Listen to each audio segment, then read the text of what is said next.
안녕하세요. 복지효과 소사이어티 공동대표 이상희 교수입니다.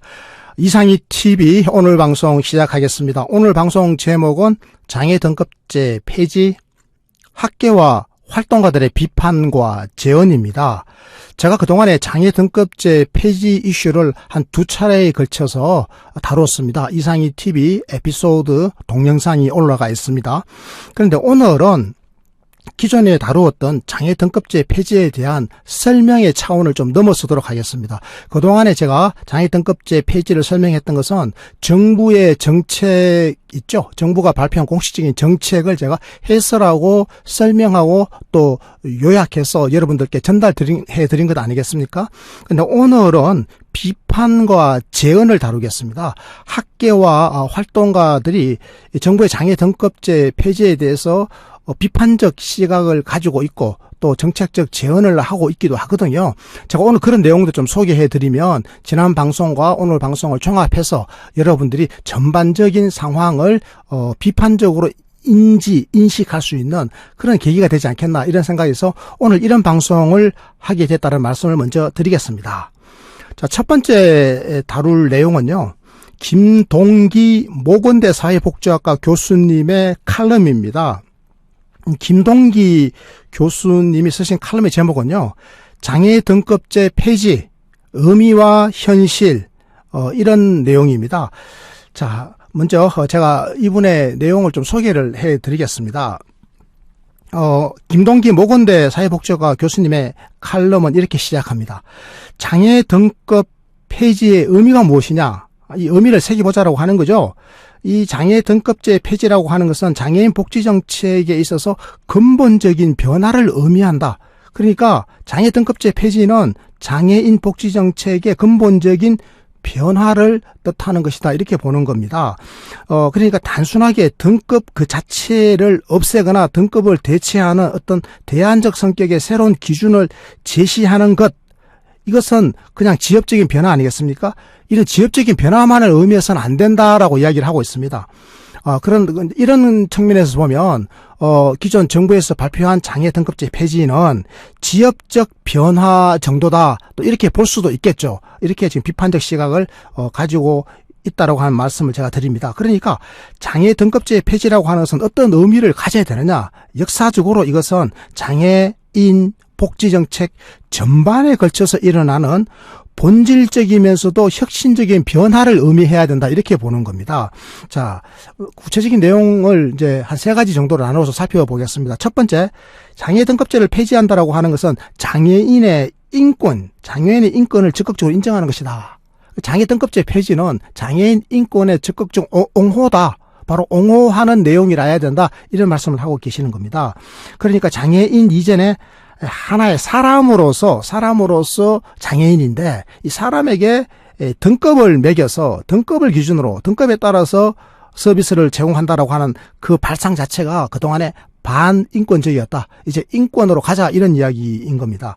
자, 둘째. 그러니까 장애 등급제 폐지의 의미는 첫째 인권의 옹호다 이렇게 보는 거고요. 둘째.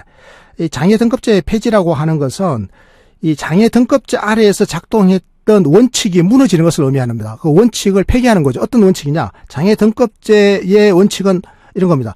동일한 등급은 동일한 욕구를 가지고 있을 것이고 또 동일한 서비스를 제공하는 게 맞다. 이런 등식이죠. 그러니까 동일 등급 이퀄 동일 욕구 이퀄 동일 서비스. 그런데 실제로 동일한 등급, 같은 3등급이라고 해서 동일한 욕구를 갖고 있는 건 아니지 않겠습니까? 그러니까 기존의 장애 등급제의 공식 자체가 잘못됐다라고 하는 것을 인정하자라고 하는 겁니다. 그러니까 장애인의 신체적, 정신적 손상의 정도라든지 장애인의 근로 능력, 그리고 서비스의 욕구나 필요도, 장애인의 생활 환경 이런 것들을 종합적으로 고려해서 장애인 맞춤형의 지원을 실시하겠다는 것을 의미한다 이겁니다. 자, 그러니까 장애 등급제 폐지는 곧 장애인 맞춤형 지원을 실시하는 건데 지금의 정부 정책이 과연 장애인 맞춤형, 즉 수요자 맞춤형 정책으로서 제대로 자리를 잡아가고 있는가라고 하는 데 대한 문제 제기가 될 수가 있겠습니다. 자, 셋째, 장애 등급제 폐지의 의미는 이겁니다. 정부가 그동안에는 행정하는 입장에서 그리고 서비스를 제공하고 안내해주는 입장에서 소극적으로 역할을 했다. 소극적 행정가의 역할을 정부가 주로 했다면 이제는 달라져야 된다. 이 정부가 보다 주도적으로 적극적으로 장애인의 삶에 개입해야 된다. 자, 정부가 장애인의 삶에 적극적으로 개입해야 된다. 그러니까 공공사례관리자의 역할을 정부가 수행한다는 것을 의미한다라고 하는 거예요. 자, 그럼 지금 장애 등급제 폐지 하에서 문재인 정부의 장애인 정책이라고 하는 것이 정부가 장애인의 삶에 적극적으로 개입하는 공공사례관리자의 역할을 수행하겠다라고 하는 그런 자세가 담겨 있느냐? 이런 문제 제기를 할 수 있는 것이죠. 이런 비판적 시각으로 볼 수가 있는 겁니다. 자, 그러니까 이제는 정부가 장애인의 신체적, 정신적 손상의 정도라든지 근로능력, 소득, 고용, 복지 서비스 이런 걸 전체적으로 바라보고 장애인의 욕구나 필요 이런 것들을 종합적으로 판정할 수 있어야 되겠다. 그러니까 정부가 종합적인 판정 기능과 능력을, 역량을 가질 수 있느냐. 그러니까 종합 판정표를 제대로 된 것을 개발해낼 수 있겠느냐 이 말이에요. 자, 그리고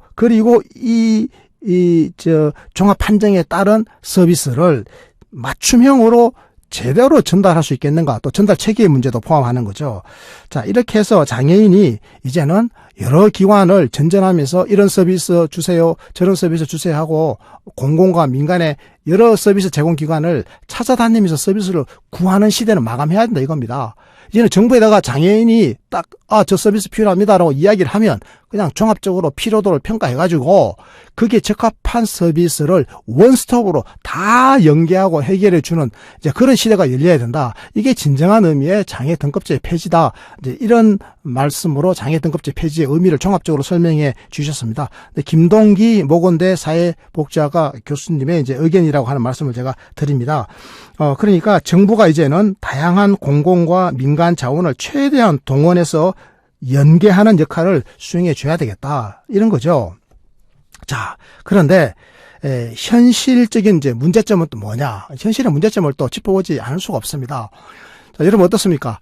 제가 이렇게 김동기 교수님의 장애 등급제 폐지의 근본적인 의미 이 세 가지를 제가 전해드렸는데 이걸 쭉 전해드리는 말씀을 들었다 보니까 와, 이렇게 잘만 되면 정말 좋겠다라는 생각이 하나 들죠. 근데 또 한쪽에서는 좀 보수적 시각을 가진 분이나 행정이나 정책을 담당하는 분들, 또 납세자들이죠. 세금을 내는 국민들 입장에서 볼 때는 이거 잘못하면 낭비가 생기는 거 아닌가 이런 생각을 할 수도 있을 겁니다. 재정적으로는 또 지속 가능할까? 또 이런 의문을 제기하시는 분들도 있죠. 그렇습니다. 이 하나의 정책이라고 하는 것은요, 수많은 입장들이 있습니다. 그 입장들은 또 충돌하는 경우가 많죠. 대체적으로 장애인 복지에 적극적인 분들 있죠. 저 같은 사람입니다. 장애인 복지에 이를 옹호하는 분들입니다. 이런 분들은 장애인 복지의 충분성과 적정성을 강조합니다. 그러니까 장애인 복지는 적정한 서비스가 충분하게 주어져야 된다 이거죠. 적정 서비스의 충분한 제공, 적정성과 충분성 이런 걸 이제 주로 강조를 많이 합니다. 그런데 이 재정 담당자들이라든지 행정가들은요, 또 이 운영 체계의 효율성을 많이 강조해요. 이 서비스 제공의 지속 가능성을 위해서는 낭비가 있으면 안 되지 않습니까? 그러니까 이 낭비 없는 효율성이라고 하는 개념이죠. 그러니까 효율성과 이 적정성의 충돌, 이 사이의 갈등은 늘 있게 마련입니다. 그래서 어느 한쪽 입장만 우리가 관철해서는 균형 잡힌 시각이라고 할 수는 없겠죠. 그러니까 장애인들에게 필요한 서비스를 적정한 서비스를 양질의 서비스죠. 적정한 서비스를 적정하게 충분하게 제공할 수 있는가 하는 문제. 그러면서도 그 체계 속에서 낭비나 비효율이 없이 재정적으로도 지속 가능한 이 모델이 가능한지 이걸 저희들이 이제 고민을 해내야 되는 겁니다. 그런데 이게 쉽지가 않습니다. 당사자들, 여러 입장을 가진 사람들 사이에 거대한 의견의 충돌이 있기 때문인데요. 이 의견의 충돌을 조율해내는 어떤 그런 합리적인 사회적 대화 내지는 대타협이 저는 굉장히 중요하다는 이야기를 제가 늘 하고 있는데요. 여러분께서도 오늘 다시 또 제게 이런 이야기를 듣게 되는데 저는 이거 굉장히 진정성을 담아서 드릴 말씀입니다. 대화와 소통과 대화 이것이 모든 것이다. 사실 저는 이렇게 생각합니다. 또 이것을 통해서 우리가 문제를 다 해결할 수 있다라고 생각을 하는 거죠. 그래서 이제 현재 이제 문제점들을 저희들이 좀 짚어보면서 대안도 함께 탐색을 해봐야 되겠습니다. 여러분 아시다시피 장애 등급제라고 하는 것은 기존에 1등급에서 6급까지 있지 않습니까? 그래서 1, 2, 3급은요, 이제는 그 중증 이렇게 표시합니다. 그리고 4, 5, 6급은 경증 이렇게 이제 표시하기로 했죠. 이렇게 표시를 하다 보니까, 아니, 그러면 기존의 등급제 1에서 6급 그대로 있고, 1, 2, 3은 중증이라고 이름 붙이고, 4, 5, 6은 경증이라고 이름 붙인 것밖에 뭐가 달라졌냐? 달라진 게 별로 없지 않냐? 이래서 장애인 단체에서는 장애 등급제 폐지를 이 가짜 폐지 아니냐? 진짜 폐지로 가야 된다. 이제 장애 등급제 진짜 폐지 이것을 지금 강조하면서 목소리를 키우고 있죠. 그런데 실질적으로는 2019년 7월 1일부터 거대한 변화가 일어난 것은 사실입니다. 보건복지부에서는 종합적 욕구조사, 그러니까 장애인의 욕구를 조사하는 거죠. 필요도 조사, 복지 서비스가 얼마나 필요한지 필요 조사하는 것. 이거 우리가 한마디로 종합조사라고 말씀을 드렸는데요. 이 종합조사를 올해 7월 1일부터 시작해가지고 2022년까지, 그러니까 문재인 정부 임기까지죠. 2022년까지 단계적으로 도입하고 확대한다. 이게 한꺼번에 다 하는 게 아니라 단계적으로 한다라고 하는 말씀을 제가 지난 방송에서도 드렸습니다. 그래서 2019년 7월 1일부터는 이제 몇 가지에 대해서 하는 거죠. 가령 활동 지원 서비스 같은 경우부터 시작해가지고 이제는 욕구 조사를 지금 이제 하고 있습니다. 그러니까 이제는 기존의 장애 등급이 몇 등급인가 상관없습니다. 뭐 3등급이든 4등급이든 상관이 없어요. 자, 서비스에 욕구가 있다라고 느끼는 장애인들, 나는 이동 서비스가 필요해라든지 나는 활동 지원 서비스가 필요해, 이런 식으로 서비스에 필요가 있다라고 느끼는 장애인이라면 누구든지 그 서비스를 자기 집이 있는 집 근처에 있는 주민센터죠, 읍면동 사무소에 가서 신청을 할 수 있는 겁니다. 그럼 신청하면 바로 조사가 이루어지게 되는 거겠죠. 자, 기존의 4급 장애인도 서비스에 대한 욕구가 있으면 이제는 신청할 수 있습니다. 과거에는 그 1급, 2급 장애인들만 주로 신청해서 이용하던 서비스들도 이제는 3급이든 4급이든 신청해서 그 필요성이 인정되면 이제는 이용할 수 있도록 해주겠다라고 하는 것이 이제 새롭게 변화된 장애인 복지 체계다, 이렇게 말씀을 드릴 수 있겠습니다. 종합조사에 근거한 서비스 제공이 되는 거죠. 자, 그런데 이제 이렇게 올해 7월 1일부터 지금 시행되는 이 장애 등급제 폐지에 따른 맞춤형 서비스. 근데 이게 문제가 없는 게 아닙니다. 자, 첫 번째 한번 살펴보죠. 이 장애 등급이라고 하는 이 서비스의 진입 장벽. 장애 등급이 그동안에 서비스 진입 장벽이 됐죠. 예를 들면 상급 장애인이 그 장애인 콜택시를 이용하고 싶은데 당신은 상급이라서 안 됩니다. 이것은 1, 2급 휠체어 장애인들만 이용하는데 당신은 상급 장애인이고 휠체어 장애인이 아니기 때문에 이용이 불가합니다. 이래서 그동안 이용을 아예 못했거든요. 네, 이렇게 해서 장애 등급이라고 하는 서비스 진입 장벽은 없앤 게 맞죠. 하지만 맞춤형 지원에 걸맞는 장애인의 서비스 필요를 충족시켜줄 수 있는 충분한 지원이 이루어지고 있냐, 여기에 대해 가지고 지금 많은 장애인들이 그렇지 못하다라고 응답을 하고 있습니다. 불만이다, 아직은 너무 많이 부족하다, 이렇게 이야기를 하고 있는 거죠. 그러니까 모든 장애인이 필요한 서비스를 신청은 할 수 있지만 그 개별 서비스의 필요도에 맞도록 지원해 줄 수 있는 맞춤형 지원, 이것을 할 수 있는 장치는 아직까지도 마련되어 있지 못하다, 이런 평가가 전문가들 내부에서도 나오고 있다, 이런 말씀을 드립니다. 그래서 이 종합판정조사표 같은 경우도 보다 현실화되어야 되겠다, 장애인의 현실을 제대로 반영하는 그런 종합조사가 이루어져야 되겠다, 이제 이런 또 평가를 하고 있습니다. 그리고 이 문제는 말이죠, 이게 원스텝이 필요합니다.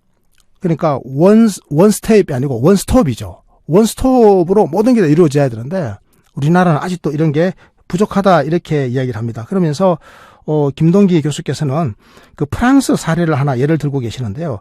프랑스 같은 경우는 진짜로 원스톱 장애인 전담 기관을 설치하고 있대요. 원스톱 장애인 기관, 이것은 장애의 판정과 장애복지 서비스를 종합적으로 담당한다라고 하는 거죠. 그러니까 원스톱 장애인 서비스 전담 기관에서 이 종합사정팀이 있습니다. 종합사정이라고 해서 평가죠. 장애인에 대해서 종합적으로 평가하는데 이 종합평가라고 하는 것에서 종합이라고 하는 게 중요합니다. 여기서는 장애 판정을 합니다. 이분은 장애다, 중증 장애다 판단하죠. 그리고 이 중증 장애인이다. 그래서 그럼 이 장애인의 서비스의 욕구가 얼마나 되는지 이 서비스 욕구를 정확하게 평가를 하는 겁니다. 그리고 그럼 당신에게 이러이러한 서비스가 필요하겠군요 하고 서비스 계획까지 수립해 주는 거죠. 이게 바로 원스톱이라고 하는 겁니다. 그래서 프랑스 장애인들은 굉장히 좋은 서비스를 받고 있는 거죠.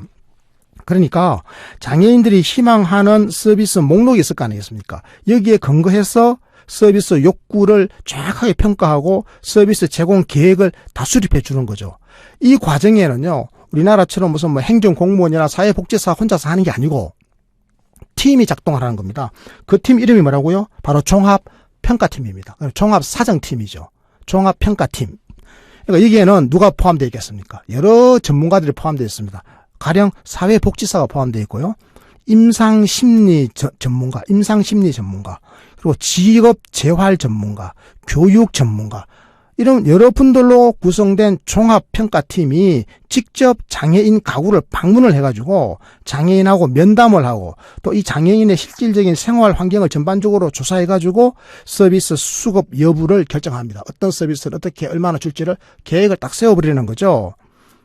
자, 이거 좀 부럽지 않습니까? 우리도 앞으로 이렇게 가자라고 하는 것이 사회복지학을 전공하시는 이제 전문가들의 의견이다. 제가 이런 말씀을 전달해 드립니다. 여기에는 굉장히 많은 서비스들이 요구될 겁니다. 장애인들 같은 경우에는 사회복지 서비스뿐만 아니라 보건의료 서비스도 굉장히 많이 필요합니다. 그러면 이제 이 사정팀, 종합평가팀에 보건의료 전문가, 간호사라든지 또 이런 분들도 포함되어 있을 수도 있고요. 보건의료 서비스와 사회복지 서비스뿐만 아니라 또 재정 지원이 필요합니다. 돈이 있어야 먹고 살 거 아니겠습니까? 장애인에게 어떻게 재정 지원할 것인지. 그래서 종합적인 패키지를 제공하는 원스톱 서비스. 프랑스에서 제공되고 있는데 우리라고 못할 것은 없죠. 우리도 돈만 있으면 할 수 있다. 이런 생각이 듭니다. 그런데 이제 우리 현실은 아직 여기 못 미친다 이런 평가가 나오고 있는 것이고요. 자, 두 번째입니다. 장애 등급제 폐지로 인한 맞춤형 지원이라고 하는 것이 공적 급여에만 국한된 것이 아니다라고 하는 겁니다. 민간 기관에서 제공하는 다양한 서비스들도 포함돼야 한다. 굉장히 중요한 지적을 지금 해주고 계시는 겁니다. 지금 김동기 교수께서 장애 등급제 폐지로 인한 그러니까 맞춤형 지원이죠. 장애인 개개인의 맞춤형 서비스 이것을 제공해야 되는데 이것을 공공 지원으로만 해결하려고 해서는 안 되고 각급 민간 지원, 그러니까 민간 기관에서 제공하는 서비스들도 다 포함시켜야 된다 이런 겁니다. 그래서 다양한 민간 기관의 서비스 이것을 연계하는 것이 굉장히 중요하겠죠. 그래서 이제 이 연계를 해야 되는데 이게 행정 공무원들 보고 연계하라고 그러면 연계가 되겠어요? 이거는 정말로 이 사례 관리 전문가들, 이 연계 전문가들이 필요합니다. 고도의 전문가, 훈련받은 전문가죠. 사회복지사라고 하더라도 이쪽 분야에서 특화된, 훈련된 이런 전문가들이 필요한데 우리는 그동안에 이런 훈련된 인력들을 양성하는데 정부가 제대로 신경을 쓰지를 못했습니다. 앞으로는 이제 어떻게 하자고요? 신경을 쓰자라고 하는 이야기입니다. 그래서 앞으로 이 읍면동 주민센터에 이 장애인 복지 전문가를 사실은 배치를 해놔야 되는 겁니다. 그리고 각 그 시군구에 보면 그 시군구에 장애인 복지관이 있습니다. 거기에도 장애인 복지 전문가가 굉장히 부족합니다. 그래서 장애인 복지 전문가를 시군구 복지관에 배치해야 됩니다. 그러려면 어떻게 해야 됩니까? 사회복지사라든지 다양한 복지 인력을 대상으로 장애인 복지 전문 교육을 실시해서 이 전문가를 육성하고 양성하고 이분들에게 전문가로서의 대접을 제대로 해드려야 되는 겁니다. 그래야 장애인 복지의 질이 높아진다. 제가 이런 말씀을 드리고 싶습니다. 그러니까 기존 일선 읍면동 주민센터라든지 이런 곳에 배치되어 있는 이 맞춤형 복지팀의 인력들이 사실은요 얼마나 일을 잘할 수 있겠습니까? 이분들이 얼마나 고도로 제대로 잘 훈련받았다라고 과연 우리가 말할 수 있겠습니까? 그리고 이분들의 수가 충분하다라고 우리가 말할 수 있겠냐, 이런 문제 제기가 되겠습니다. 자, 그런데 정부에서 이번에 전달 체계, 장애인 서비스 전달 체계 아주 획기적 강화 방안으로 민관, 장애인 그 복지를 전담할 수 있는 민관 협의체, 민과 관의 협의체를 구성하겠다, 이런 이제 발표를 했지 않습니까? 저는 굉장히 좋은 아이디어라고 생각합니다. 그러니까 그 민과 관이 함께 힘을 합쳐야 됩니다. 여기서도 중요한 것은 뭐죠? 바로 맞춤형 지원이 원활하게 이루어질 수 있도록 민과 관에 있는 다양한 장애인 복지 서비스를 연계하고 통합하고 조정해서 맞춤형으로 제공할 수 있는 전문가, 장애인 복지 전문가죠. 그리고 이분들에 의한 사례 관리, 이게 굉장히 중요하다, 이런 말씀을 제가 드리고 싶습니다.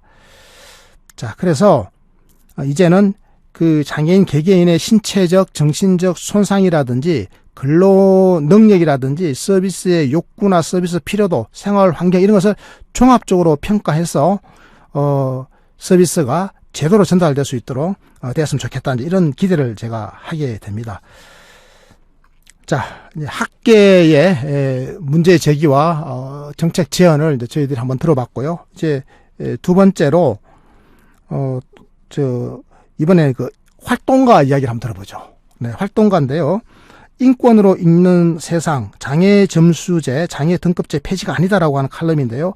네, 민선 인권운동 사랑방 상임 활동가의 글입니다. 이건 2019년 6월 27일에 발표된 건데요. 프레시안에 실린 칼럼입니다. 그러니까 민선 상임 활동가님인데요. 이분은 이 칼럼에서 죽음과 투쟁으로 이룬 장애 등급제 폐지의 전반적인 과정을 쭉 설명을 해주고 계십니다. 2001년 1월 오이도역에서 휠체어 리프트 추락 참사를 겪었던 일, 그리고 2005년 12월 동파한 보일러 때문에 집에서 동사한 중증 장애인의 죽음, 그러니까 중증 장애인의 집에서 돌아가셨으니까 이제 활동 지원 서비스가 필요하다, 이것을 달라라고 제도화해달라, 이게 투쟁이 벌어지게 됐던 계기가 된 거죠. 그게 2005년 12월이니까 벌써 몇 년이니까 14년 전의 일이죠. 14년 전에, 그러니까 한 중증 장애인이 집에서 동사를 했단 말이죠. 그래서 활동 보조가 필요하다, 활동 지원이 필요하다, 이런 논의가 촉발됐다. 이렇게 해서 이제 장애인들의 복지 확대라고 하는 거, 또 장애 등급제의 이제 폐지라고 하는 이런 일련의 과정은 사실은 장애인의 죽음과 그리고 투쟁으로 점철된 그런 역사였다, 이제 이런 말씀을 쭉 해주고 계십니다. 그 장애인들의 투쟁에는 동료들의 죽음이 함께했다, 이런 말씀을 하고 계시죠. 장애 등급제 폐지 투쟁도 그랬다라고 합니다. 그래서 1842일 동안 이 장애 등급제 폐지 농성을 이어갔다, 이런 말씀도 하고 있고요. 그렇습니다. 많은 분들이 이 과정에서 돌아가셨다, 이런 말씀을 합니다. 그 장애인들의 죽음과 투쟁이 바로 장애인 복지 제도를 만들고 확대했다. 당사자 투쟁의 역사와 그리고 중요성, 그것의 의미를 이렇게 한번 짚어주셨습니다. 자, 그런데 말이죠. 여기에는 엄격한 자격심사가 동반됐다라고 지금 비판하고 있습니다. 자, 이 자격심사라고 하는 거, 아까 제가 종합조사라고 말씀드렸지 않습니까? 교수님께서 말씀해 주신 칼럼에 의하면, 모건대 김동기 교수의 이제 종합조사, 정부에서도 종합조사라고 말씀을 드렸지 않습니까? 이게 이제 자격의 심사인데요. 그런데 이 심사를 또 안 할 수는 또 없는 노릇 아니겠습니까? 이것은 어느 나라는 다 하고는 있는 거죠. 그런데 이 자격 심사가 너무나 엄격해가지고 장애인들의 수치심을 유발한다든지 인권을 유린할 정도라면 이건 정말 심각한 문제 아니겠습니까? 지금 우리 활동가님께서는 민선 활동가께서는 이 문제를 제기하고 있습니다. 그러니까 이런 거죠. 국가는 어떻게 제도를, 그러니까 장애인 복지 제도를 장애인들이 더 많이 누리게 할 수 있을까? 이걸 고민하는 것이 아니라 어떻게 하면 장애인들에게 서비스를 더 적게 줄까? 더 제한할까? 더 적게 줄까? 하려면 이제 자꾸 엄격하게 자기 심사를 해가지고 적게 줄 궁리만 한다. 이제 이런 비판을 하고 계신 겁니다. 실제로 2007년 4월부터 2010년 3월까지 3년에 걸쳐서 이루어진 건 9만 3천 명에 대한 등급 재심사 결과가 나왔는데, 등급 재심사를 9만 3천 명에 대해서 했는데 등급이 하향된 사람이 한 37%래요. 37% 등급이 하향됐대요. 그리고 등급이 상향된 경우는 0.4%에 불과했다.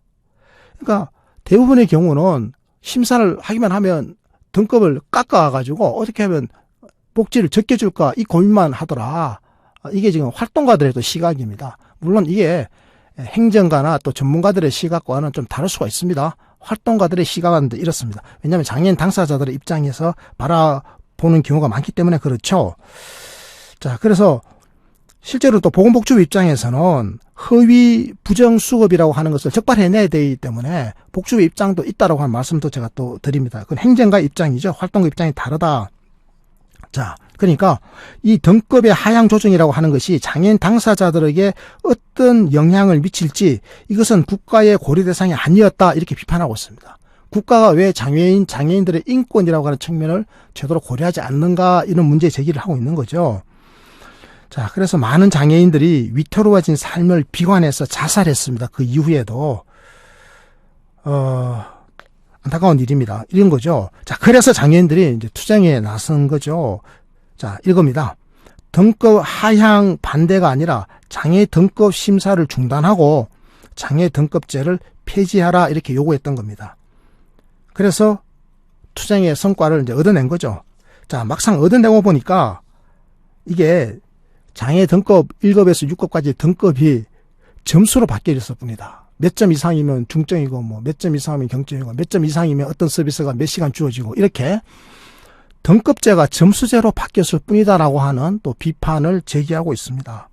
그러니까 장애인들의 목숨을 건 투쟁의 성과로 인해서 2019년 7월부터 장애 등급제는 마침내 폐지됐는데, 자, 그래서 일상생활 영역을 시작으로 2020년에는 이동의 영역, 2022년에는 소득과 고용의 영역으로 단계적으로 이게 확대가 되는 거거든요.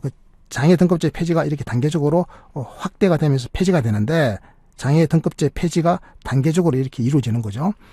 자, 그런데 기존에는 그 1급에서 6급으로 되어 있던 것이 이제는 중증과 경증으로 나뉘어져 있을 뿐 뭐 하나 달라지는 게 크게 없는 것 아니냐 이런 이제 비판을 제기합니다. 그러니까 신청한 서비스에 대한 지원 여부나 지원의 정도는 결과적으로 서비스 지원 종합조사의 결과로 결정이 나는 건데 문제는 종합조사죠. 정부는 장애 등급제 폐지 이후에 장애인의 욕구와 환경 등을 종합적으로 고려해서 서비스를 지원할 수 있는 기반을 마련해 나갈 계획이라고 밝혔고 또 실제로 그렇게 하고 있지만 이것이 진짜로 장애인들의 필요에 제대로 부응한 것인가 여기에 대해서는 이제 의문을 제기하고 있는 거죠. 그러니까 활동 보조 기기, 시설의 입소, 주간 생활, 응급 안전 이런 여러 몇 가지 선택지 중에서 고를 수 있을 뿐이지 실제로 장애인들이 필요로 하는 지원이 뭔지를 물어보진 않더라 이런 이야기가 되겠습니다.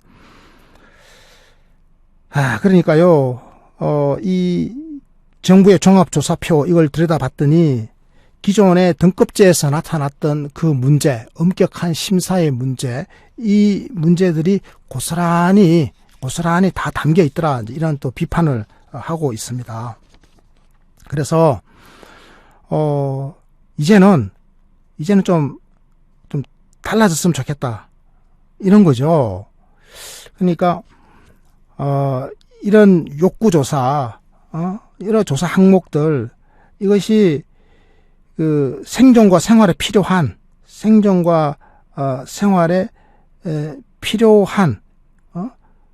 제대로 된 장애 서비스의 지원으로 연결됐으면 좋겠다. 이렇게 지금 기대를 하고 있는 겁니다. 신청 자격만 이렇게 이제 열어놓은 거죠. 그동안에는 1, 2급만 신청할 수 있었는데 이제는 누구라도 신청할 수 있다. 이렇게 신청 자격만 열어놓은 겁니다. 그래 놓고는 등급제가 폐지됐으니까 누구라도 신청할 수 있죠. 근데 이제 등급 대신에 점수의 총계를 매기더라는 겁니다. 점수의 총합을 매겨가지고 점수에 따라가지고 서비스를 선별적으로 제공하는 방식, 이 방식은 그대로 아니냐. 점수가 모자라면 어떤 서비스는 이용 못하는 겁니다. 그러니까 등급제나 점수제나 뭐가 다르냐? 이런 문제 제기가 지금 나오고 있는 거죠. 서비스의 지원, 장애 서비스 지원의 내용과 그리고 그 장애인 서비스 지원의 그 정도, 크기가 기존의 등급 대신에 이제 점수로 결정이 되는 거다. 여러분들 확실히 이해가 가시죠? 이런 거, 이런 비판이 지금 당사자 단체에서 제기되고 있고, 이거는 보건복지부의 공무원들도 잘 알고 계십니다. 자, 그런데 왜 이 의견이 좁혀지지 않을까요? 아까 제가 말씀드렸다시피 서로가 바라보는 관점이 조금씩 다릅니다. 한쪽은 적정 서비스를 충분하게 제공받을 수 있어야 된다고 생각하고, 한쪽은 낭비나 비효율이 없어야 된다. 그리고 재정적으로 지속 가능해야 되고 납세자들의 동의를 받을 만한 그런 행정 플랜이라야 된다. 이렇게 보는 거죠. 이 양자 사이에 지금 큰 이견이 있는 겁니다. 큰 하나의 차이가 있는 건데요. 이 차이를 최대한 좁히도록 노력해야 됩니다. 그게 바로 우리 장애인 복지가 앞으로 나가야 될 방향이다. 저는 이런 생각을 하게 됩니다. 자, 이제 이렇게 또 이야기를 합니다. 장애 유형은 다양하고 또 같은 장애 유형이라고 하더라도 개개인의 조건이나 욕구에 따라서 필요한 지원의 내용이나 정도는 다 다르다. 장애 등급 심사는 무엇을 할 수 있냐 없냐만을 끊임없이 이제 검증을 한다라고 하는 겁니다. 자, 할 수 있나 없나, 혼자서 일어서서 앉을 수 있나 없나, 혼자서 밥숟가락을 뜰 수 있나 없나, 할 수 있나 없나 이것만 자꾸 확인하는 거예요. 그래가지고 할 수 있으면 몇 점, 할 수 없으면 몇 점, 이렇게 점수를 매기는 거죠. 이제 이게 아니라, 그러니까 등급에 따라서 지원이 달라지기 때문에 등급의 하향은 당장 오늘을 위태롭게 하고 내일을 기약할 수 없게 한다. 그러면 이제 장애인들은 등급을 많이 받아야 되니까 할 수 있냐 없냐 그러면 할 수 없어요라고 못한다라고 해버려야 돼요. 그래야 점수를 많이 받고 그래야 또 필요한 서비스를 받을 수 있는 자격이 생기니까요. 자, 그래서 등급이 이제 하향되지 않고 좋은 등급, 좋은 점수를 받으려면 할 수 없다 이렇게 이야기해야 되고, 하지 못한다 이렇게 끊임없이 나 못해라고 이야기를 하게 되는 경우가 벌어져야 되는 거죠. 이건 사실은 또 거짓말 하는 거지 않습니까? 이러면 안 되지 않겠어요? 심사 대상으로서 자신의 능력 없음을 계속 이야기하는 거죠. 저는 못해요. 저는 밥숟가락도 혼자 못 떠요. 혼자 못 움직여요. 혼자 일어나 앉기도 힘들어요. 계속 못한다라고 이제 계속 호소를 해야만 종합점수가 높아지고 또 등급이 높아지는 이런 일이 벌어지는 거 아니겠습니까? 그래서 이런 거는 참 안타깝다는 생각을 지금 하고 있습니다. 장애인을 능력 없는 존재로 낙인 찍는 장애 등급제 폐지를 주장했고, 그리고 이뤄냈지 않습니까? 그런데 새롭게 도입되는 종합조사는 어떨까? 이 종합조사도 점수의 총계가 지원의 정도를 좌우하기 때문에 점수의 총합이 높아야 돼요. 모든 조사 항목에서 전적인 지원이 필요하다라고 해야 돼요. 저 못해요. 이거 필요합니다. 못해요. 지원 필요해요. 못해요. 지원 필요해요. 자꾸 이렇게 해야 높은 점수를 받을 수 있죠. 자, 그러려면 또 똑같이 과거 장애 등급제 때와 마찬가지로 능력 없음을 호소하는 겁니다. 자, 혼자서 일어날 수 있습니까? 못 일어나요. 과거가 똑같이 대답해야 돼요. 그래서 과거에 1등급이나 2등급 받았으면 이번에 총점을 1, 2등급에 준하는 아주 중점의 높은 점수를 받아야 장애인 복지 서비스를 더 많이 받을 수 있다라는 그런 결론에 도달하는 이런 방식이다. 이런 안타까움을 지금 호소하고 있습니다. 그러면서 우리 활동가께서는 또 이런 말씀을 하십니다. 민선 활동가님이신데요. 등급으로, 그 장애 등급이죠. 등급으로 능력 없음을 인정받도록 강요하는 이 모욕적인 제도를 바꾸자고 목숨을 걸고 투쟁하고 또 이 제도를 바꾸어냈지만, 우리 현실에서는 어떻게 되어 있냐? 서비스 필요도를, 종합조사죠. 종합조사에서 서비스 필요도를 증명하기 위해서, 서비스 필요도를 증명하기 위해서 똑같은 과정을 겪어야 한다. 이렇게 이야기를 하고 있습니다. 안타까운 일이죠. 자, 장애인들이 함께 살아가야 됩니다. 그것도 가급적이면 최대한 원한다면 지역사회에서 독립적으로 살아갈 수 있어야 돼요. 이게 장애인의 인권이죠. 그러려면 장애인이 존엄하게 살려면 그분들이 존엄하게 사는데 필요한 만큼이 지원되도록 해야 돼요. 그 방법에 대해서 종합조사라고 하는 틀을 활용하면서도 어떻게 이루어낼 것인지 이걸 우리가 찾아내야 돼요. 그러려면 더 개방적인 자세 필요한 거죠. 특히 보건복지부 공무원들뿐만 아니라 기획재정부 같은 이 재정 당국에서도 이 장애인 복지에 대한 열린 시각이 필요합니다. 그리고 또 장애인 단체들이라든지 장애인 당사자들도 이 재정 당국이나 보건복지 행정 당국의 입장을 또 한번 이해하려고 하는 그런 노력도 저는 필요하다고 생각합니다. 역지사지하는 마음을 가질 때 대화와 타협이 가능한 것이죠. 그것이야말로 저는 진정한 소통이고 장애인 복지의 획기적인 진전과 발전을 저는 보장할 수 있다고 생각을 합니다. 그런 노력을 우리가 앞으로 해야 된다. 그래야 장애인이 함께 살아가기 위해서 저마다 필요한 그 욕구가 다 다른데 이 필요와 욕구가 사회적으로 제대로 보장될 수 있다. 그런 시대가 바로 진짜 장애 등급제 폐지 아니겠냐. 이런 거죠. 장애인들이 지금 이걸 위해서 다시 거리에 나서서 투쟁을 했던 것이고요. 자, 저는 이러한 투쟁을 저는 지지합니다. 왜냐고요? 인권이기 때문에 그렇죠. 장애인이든 누구든 인권은 존중받고 누구에게라도 인권은 옹호돼야 된다. 이게 현대 인권 국가, 바로 역동적 복지국가의 모습이라고 생각합니다. 자, 이제 제가 여러분들에게요, 마지막으로 칼럼 하나를 딱 더 소개해 드릴 텐데, 이 칼럼은 글로 보여드리겠습니다. 7월 15일자 경향신문에 실린 칼럼인데요. 고병권님의 칼럼입니다. 고병권님은 노들장애학 국리소 연구원이라고 되어 있습니다. 고병권님의 칼럼입니다. 문제는 등급이 아닌 장애인별 맞춤 서비스이다인데요. 자, 여러분 이제 지금 화면으로 칼럼 나가고 있죠? 자, 칼럼 한번 제가 제목을 다시 한번 불러드릴까요? 제목이요. 문제는 등급이 아닌 장애인별 맞춤 서비스. 제가 앞서 쭉 이야기했던 것과 같은 맥락입니다. 장애인별 맞춤 서비스가 중요하다. 이런 이야기를 지금 하고 계신 거죠. 고병권 연구원의 칼럼입니다. 제가 읽어볼게요. 7월 1일 서초동에서 잠수교를 거쳐 서울역까지 행진하는 사람들의 손에는 풍선이 들려 있었다. 몇 사람이나 알아보았을까? 그것은 개선행렬이었다. 개선장군과처럼 뭔가 이뤄냈단 말이죠. 지난 30년의 싸움을 이겨낸 사람들, 그러니까 개선장군이네요. 자, 1988년부터 시작된 장애 등급제가 마침내 폐지되었다. 그러니까 개선행렬 맞네요. 개선행렬이다. 자, 한 운동가는 한국 장애인 운동의 역사는 7월 1일 이전과 이후로 나뉠 것이라고 이야기했다. 7월 1일은 그만큼 중요한 날이죠. 그러니까 장애계에서, 이 장애복지 운동계에서 이 장애 등급제 폐지라고 하는 것이 얼마나 중요한 역사적 의미를 갖는지를 설명해 주고 있는 겁니다. 자, 다음 패러그래프입니다. 하지만 그들의 행렬에서 덩실덩실 춤을 추는 장애인을 보지는 못했다. 장애 등급제 폐지를 위해서 무려 1842일에 농성도 불사했던 사람들인데 어깨를 덜썩덜썩 거리기는커녕 토닥이는 말들이 많았다.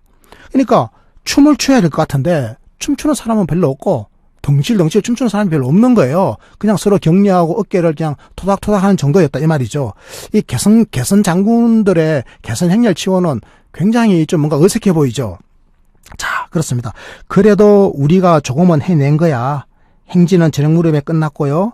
자, 서울역 광장에서 몇몇 장애인들은 승리를 자축하겠다고 또 소리도 질렀고 또 몇몇은 악대를 따라다니면서 어설프게나마 춤을 추게 됐습니다. 그러나 곧이어 모두가 주섬주섬 짐을 챙겨가지고 그날 밤 어디론가 갔습니다. 어디 갔을까요? 바로 충정로에 보면 그 국민연금회관이 있거든요. 사회보장위원회 건물 앞에서 장애 등급제 진짜 폐지, 장애 등급제 진짜 폐지를 요구하는 이런이죠. 7월 1일이 장애 등급제가 폐지되는 2019년 7월 1일 바로 그 역사적인 날, 그날 1박 2일 노숙 농성에 장애인들이 들어갑니다. 장애 등급제 진짜 폐지하라 이런 슬로건을 내세우면서 말이죠. 자, 그동안 장애인들에게는 6개의 등급이 있었죠. 네, 장애인 개개인이 어떤 삶을 살고 어떤 활동을 하는지, 무엇을 하고 싶어 하는지, 그런 사람에게는 어떤 서비스가 필요한지 국가는 아무 관심이 없었습니다. 그냥 등급에 따라서 정해진 대로 준 거죠. 장애인을 재울 때 딱 올려놓고 팔다리가 있는지 없는지, 옷은 혼자서 입을 수 있냐, 자, 말 알아듣니, 그냥 눈금을 딱 봐가지고 기록을 해가지고, 아, 당신은 5등급, 당신은 4등급, 당신은 1등급 이렇게 기록했을 뿐이었다. 장애인은 불편하지만 장애인 관리는 정말로 편한 세상. 그러니까 장애인 당사자는 정말로 불편한 세상이죠. 이동권도 보장되지 않고 장애복지 서비스는 부실하고 살기가 굉장히 곤혹스럽고 힘든데, 이 장애인 관리, 그러니까 장애인 복지 행정은 굉장히 편리했죠. 등급에 따라 가지고 정해진 대로 그냥 주면 그만이었으니까요. 바로 그렇게 비판했던 겁니다. 이 등급제를 폐지하는데 천재가 필요한 것은 아니죠. 마음만 있으면 됩니다. 누구라도 할 수 있는 거예요. 그런데 자, 천재가 필요한 것은 아닙니다. 요구의 핵심은 지극히 단순하고 명료하기 때문이라는 거죠. 저울 때에 올린 고기 마냥 등급을 나누지 말고 장애인 각자에게 필요한 서비스를 제공하자 이겁니다. 그러니까 맞춤형 서비스 아니겠습니까? 장애인 개개인에 따른 맞춤형 서비스. 그런데 등급제를 폐지하는 이 절차와 과정에 천재들이 개입한 것 같다.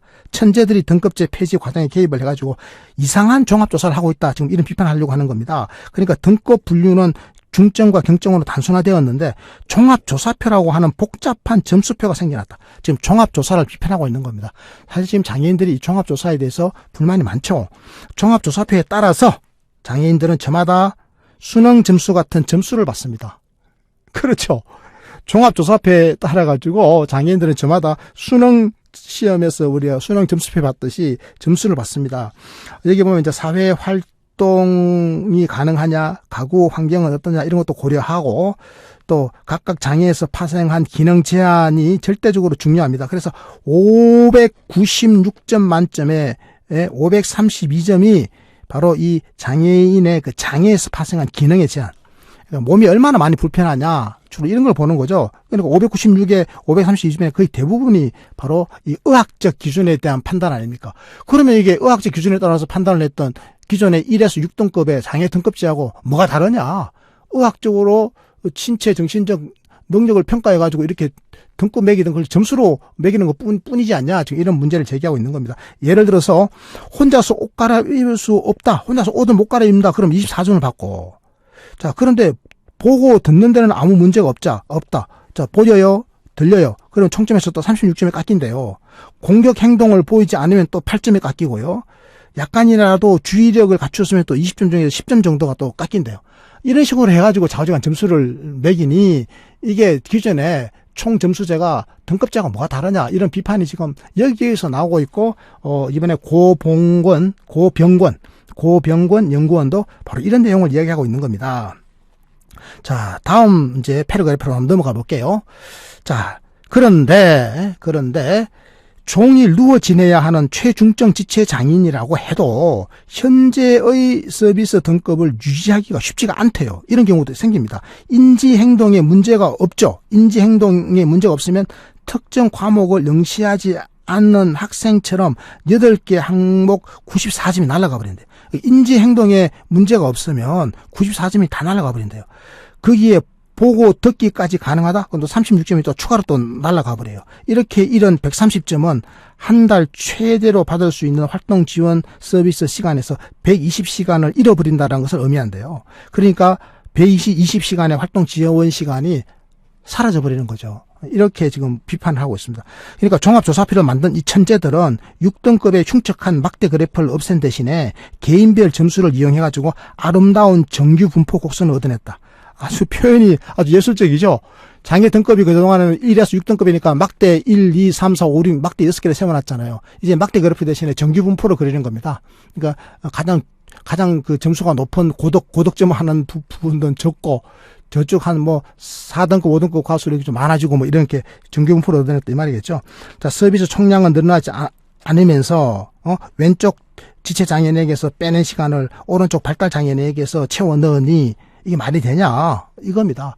그러니까 기존의 장애인 거 빼가지고 다른 장애인에게 채워주는 지금 이런 것만 하고 있냐 이런 비판을 하고 있는데 역시 문제는 뭐죠? 서비스 총량 그러니까 정부 재정의 크기입니다.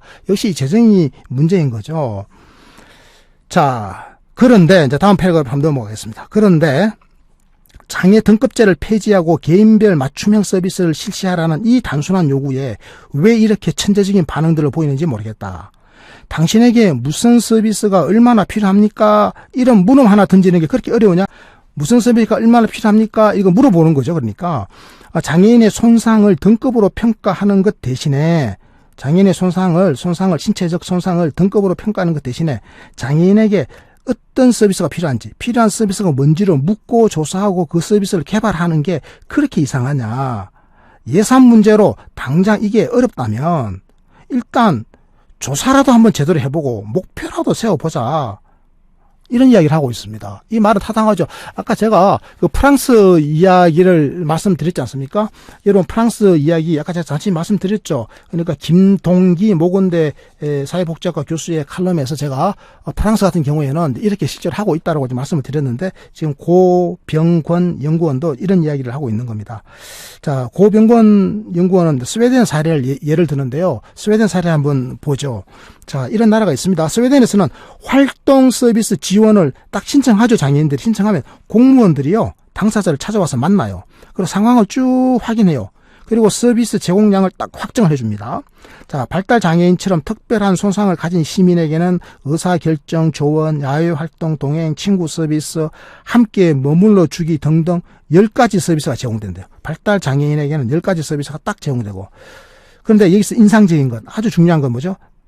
달랑 2장짜리 신청서만 있으면 된대요. 2장짜리 신청서면 된대요. 항목도 아주 단순하대요. 그냥 이름과 주소를 적고 저는 이런 서비스가 필요해요 하고 필요 서비스를 딱 적어내면 그만이래요. 그러면 공무원들이 방문해가지고 이야기를 쭉 해보고 당신이 필요한 서비스 이런 거군요 해가지고 그래서 서비스 계획을 세워가지고 확정하고 그 서비스를 제공해 주는 겁니다. 아주 간단하죠. 여기에 무슨 대단하게 점수를 매기는 이런 일 따위는 하지 않는다는 거죠. 자, 여기에는 이제 마지막 패러그래프입니다. 여기에는 장애인에 관한 정규 분포 곡선 같은 것은 없더라. 선진국으로 갈수록 장애인 복지에 정규 분포표 같은 것은 없더라. 누군가를 장애인으로 규정해서 통계를 작성하지 않기 때문이래요. 단지 어떤 상황에서 어떤 장애를 겪는 시민들이 있을 뿐입니다. 서비스는 온갖 기능별 점수를 더한 후 종합 고득점자에게 제공되는 게 아니라 해당 서비스를 필요로 하는 사람에게 그 서비스가 진짜 필요한 사람에게 제공됩니다. 나는 바보라서 그런지 이런 게 진짜 장애 등급제 폐지로 보인다. 그렇죠. 이런 게 진짜 장애 등급제 폐지죠. 자, 그런데 이게 이루어지려면 신뢰가 있어야 됩니다. 그렇죠. 제가 누차 말씀드렸지만 효율성이라고 하는 작대, 낭비 없는 효율성, 그리고 재정적 지속 가능성이라고 하는 측면하고, 그리고 적정 서비스가 충분하게 필요한 만큼 주어져야 된다라고 하는 원칙, 이 양자 사이에 타협이 필요한 거죠. 자, 여러분 어떻습니까? 제가 길게 칼럼 한 3가지 정도를 살펴봤는데요. 오늘 이상희 TV가 장애 등급제 폐지를 둘러싸고 다양한 당사자들의 목소리를 들어보는 게 정말 중요하겠다고 판단했기 때문에 오늘 이런 방송을 제가 마련했습니다. 여러분들에게 도움이 됐길 바랍니다. 자, 그럼 오늘 방송 이것으로 모두 마치도록 하겠습니다. 여러분 늘 최선을 다하겠습니다. 이상희 TV 구독하기 꼭 해주시고요. 그리고 알람종 눌러주시면 평일 오후 3시에 방송하는 실시간 방송에 참여 댓글로 실시간 채팅으로 참여하실 수 있습니다. 여러분 고맙습니다.